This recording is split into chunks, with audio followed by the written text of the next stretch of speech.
She wasn't a queen or a prophet, just a woman running into the dark, and heaven found her.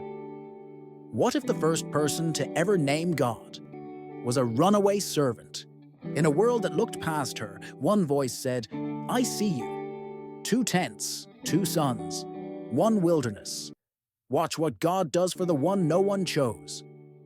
If you've ever felt invisible, Hagar's story is your map out of the sand. This is the story of Hagar, the servant who ran and met God in the desert. Genesis chapter 16 and chapter 21.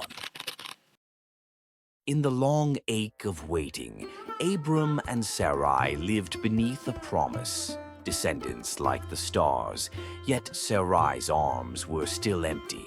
In the ache of delay, Sarai chose a custom of her world. The Lord has restrained me from bearing children. Take Hagar, my maid. Perhaps I shall obtain children by her.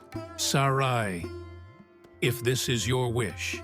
Abram said, gentle but unease, a human shortcut in a holy story. Hagar, Sarai's Egyptian servant, is given to Abram. Hagar conceived, and the balance inside the tent shifted. Sarai felt despised. Hagar, suddenly the one carrying a future, looked differently at the woman who ruled her life. Sarai, feeling hurt, said, She looks on me with contempt. Jealousy simmered. Sarai dealt harshly with Hagar, and Hagar ran. Genesis chapter 16, verse 6. The road to Shur is a ribbon of stone and thirst. Hagar runs until even her breath has edges. She finds a spring, quiet water pressed into the sand like an opened eye. Hagar, barely whispering, said, God of Abram, do you see the invisible? Then the angel of the Lord, gentle, knowing, said, Hagar, servant of Sarai, where have you come from, and where are you going? I am fleeing from my mistress, Sarai. Her house is full of promise, and I became a wound inside it. Hagar said with a broken voice, Return to your mistress and submit under her hand. Behold, you are with child, and you shall bear a son. You shall call his name Ishmael. God hears, for the Lord has heard your affliction. I will greatly multiply your offspring until they cannot be counted. He will live before his brothers, a wild donkey of a man, free under a wide sky. Genesis chapter 16, verse 8 to 12. Hagar, soft awe to the presence and to herself, said, You see me. El-roi, the God who sees me. She names the water Beer-lahai-roi, the well of the living one who sees me. What began as an escape becomes an altar in the sand. The angel of the Lord tenderly said, Go, Hagar. What I have promised I will perform. Take courage. Ishmael, he will be my proof that God hears. I will go back. Seen, heard, and sent, the servant mother stands. The desert is still a desert, but it is no longer empty. Hagar went back.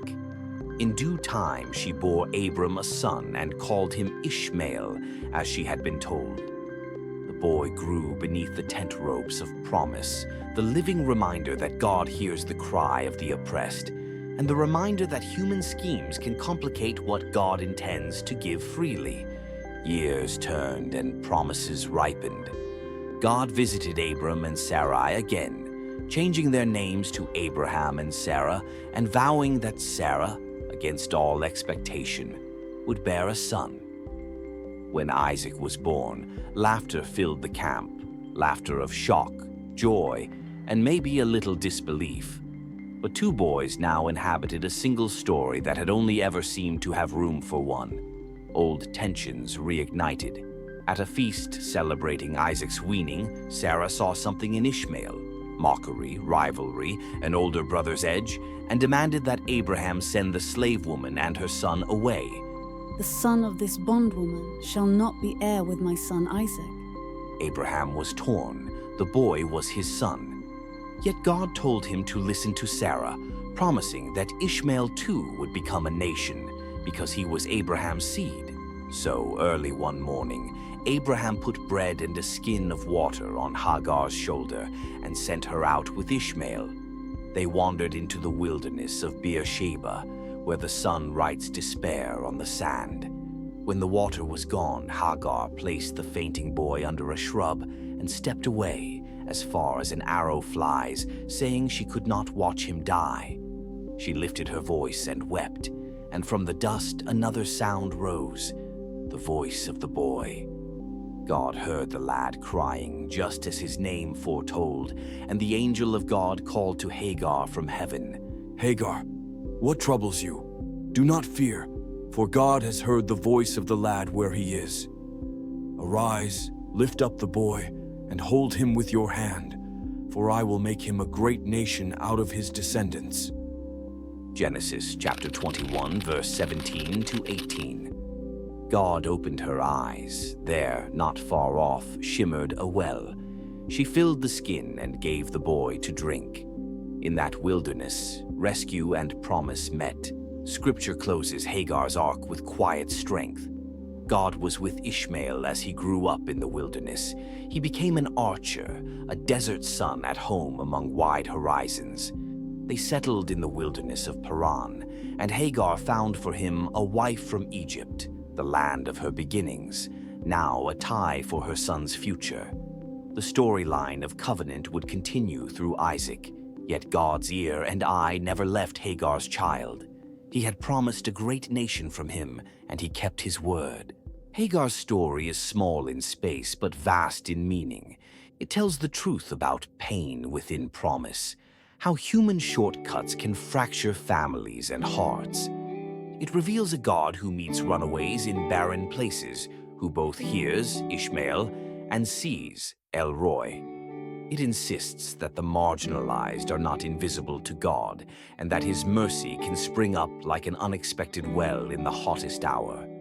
Hagar's story is a river through the sand, a servant girl seen by God, a mother whose tears were heard, a son sustained in desolation. In the tents of promise and in the loneliest wilderness, the living one still sees and hears. Hagar's story could be our story too. If you ever feel invisible, unknown, unheard, let the story of Hagar remind us that God sees, He knows, He hears, and He knows you by name. Can you relate to the story of Hagar? Share your thoughts in the comment below. Thanks for watching. If this story has blessed your heart, don't forget to like, share, and subscribe for another interesting Bible story.